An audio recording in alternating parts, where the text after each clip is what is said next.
কুসুমপুর গ্রামে অদিতি ও তার মা বাস করত। ওদের বাবার মৃত্যুর পর ওরা কোথায় যাবে তা ঠিক করে উঠতে পারে না, কেননা ওরা ওদের দাদা বাড়িতে গেলেও দাদা বাড়ি থেকে ওদেরকে বের করে দেওয়া হয়।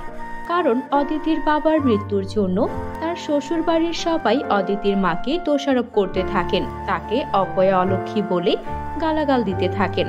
তারপর অদিতির মা বাধ্য হয়ে সে তার ভাইয়ের বাড়িতে চলে আসেন আর দরজায় দাঁড়িয়ে ডাকাডাকি করতে থাকেন।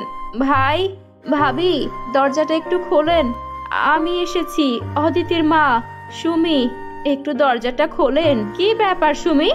বন্ধুরা, তোমরা যারা গল্পটি দেখছো তোমাদের নাম কমেন্টে লিখে জানাও। তুমি এখানে কেন এসেছো? ভাবি, আমার স্বামী মারা গিয়েছে, তাই ভাবলাম আপনাদের এখানে এসে থাকি।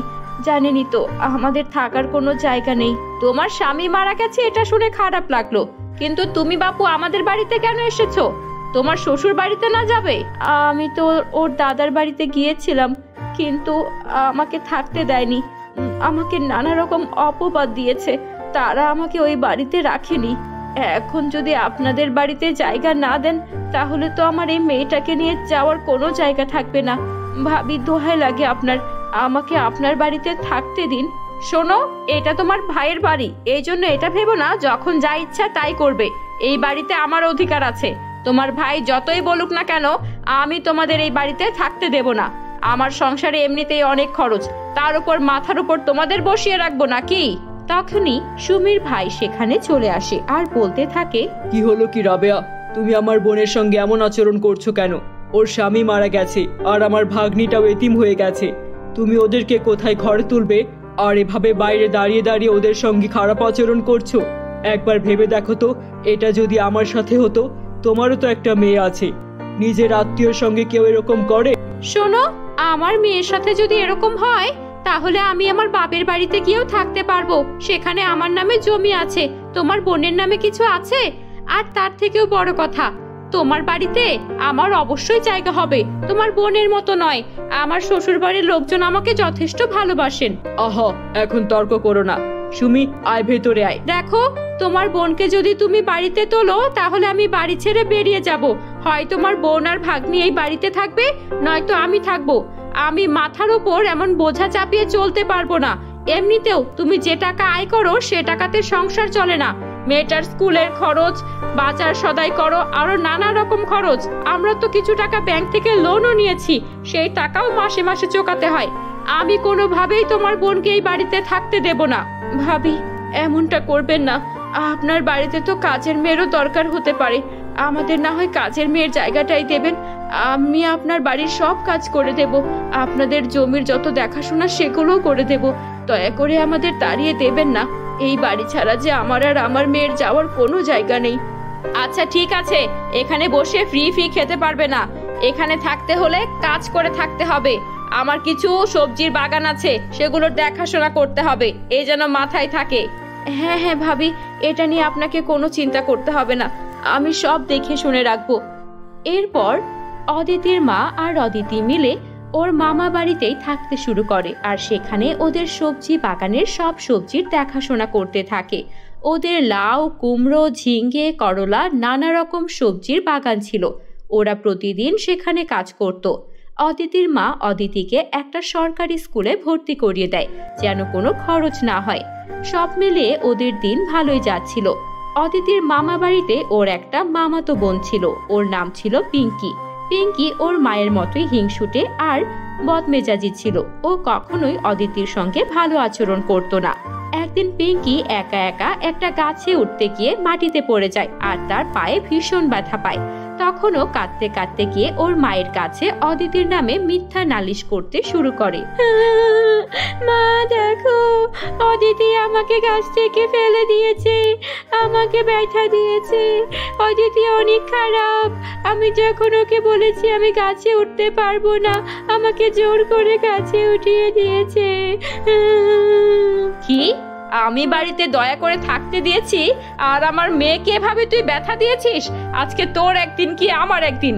যেমন মা তার তেমন মেয়ে, আমাদের বাড়িতে থাকবি আর আমার মেয়েকেই ব্যথা দিবি? মামি, বিশ্বাস করুন আমি এমনটা করিনি। পিঙ্কি ইচ্ছে করে ব্যথা পেয়েছে, ওই গাছে উঠেছে, আমি তো ওকে নিষেধ করেছি। কি, এখন আমার মেয়েকে মিথ্যেবাদী বলছিস? তুই আমার মেয়েকে ব্যথা দিয়েছিস, দেখাচ্ছি তোকে মজা। এই বলে মামি অদিতিকে অনেক মারধর করতে থাকে। মারতে মারতে ওর হাত পা দিয়ে রক্ত বেরোতে থাকে। এটা দেখে অদিতির মা দৌড়ে সেখানে চলে আসে। ভাবি, আপনাদের বাড়িতে থাকি বলে কি আপনি আমার মেয়েটাকে মেরে ফেলবেন? এটা আপনি মোটেও ঠিক করছেন না। অনেক হয়েছে, আপনাদের সঙ্গে থাকার চেয়ে আমি জঙ্গলে গিয়ে থাকবো, তাও ভালো। দরকার নেই আপনাদের সঙ্গে আমার থাকার।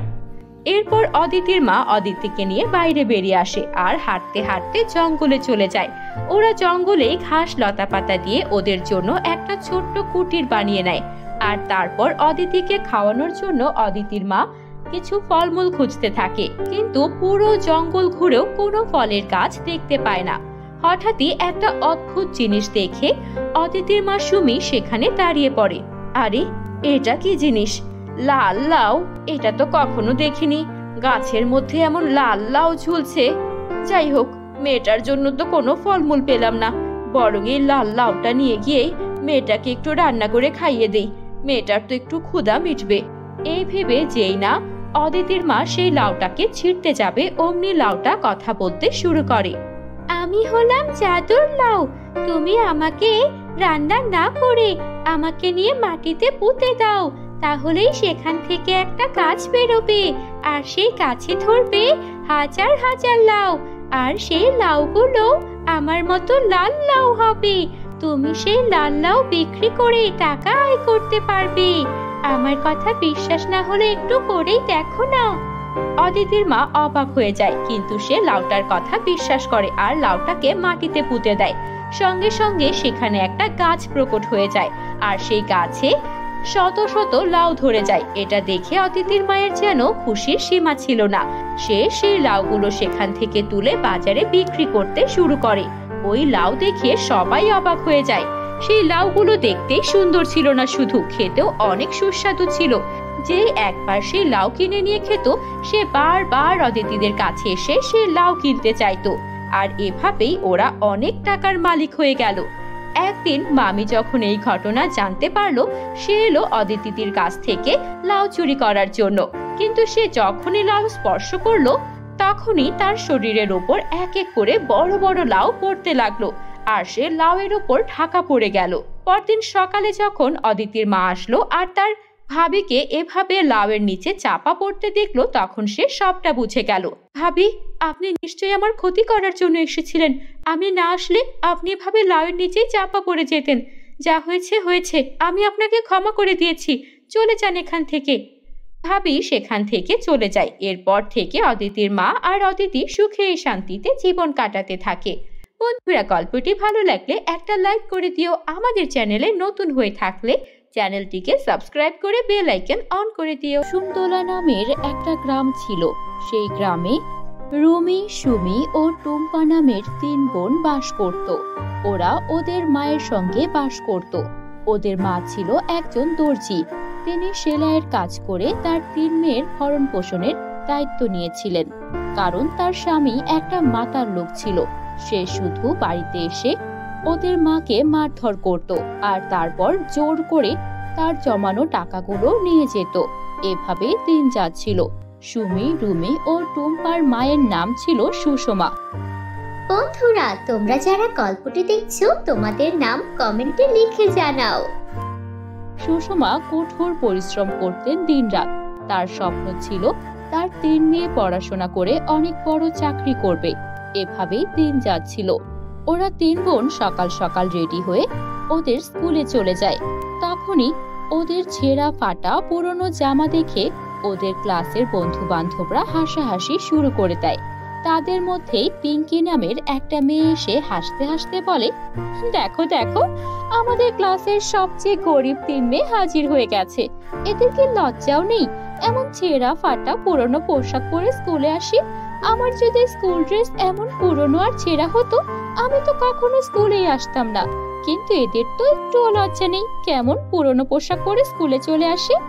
আরে, পুরনো পোশাক পরবে না তো কে করবে? ওদের বাবা তো একটা মাতাল, সারা রাত মদ খেয়ে আমাদের পুরো মহল্লা জুড়ে চিৎকার করে বেড়ায়। ওনার জন্য তো রাস্তায় মানুষজন বেরোতেও ভয় পায়। আর ওদের মা সামান্য একজন দর্জি। সে কি আর পারবে ওদেরকে নতুন নতুন জামা কাপড় কিনে দিতে? আমি এটাই বুঝি না, আমাদের মতো ধনী পরিবারের মেয়েরা যখন এই স্কুলে পড়ে, সেখানে ওদের মতো গরিব মেয়েদের কেন পড়তে দিয়েছে?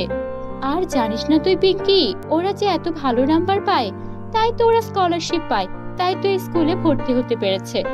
জানি না ওরা কিভাবে এত ভালো নাম্বার পায়।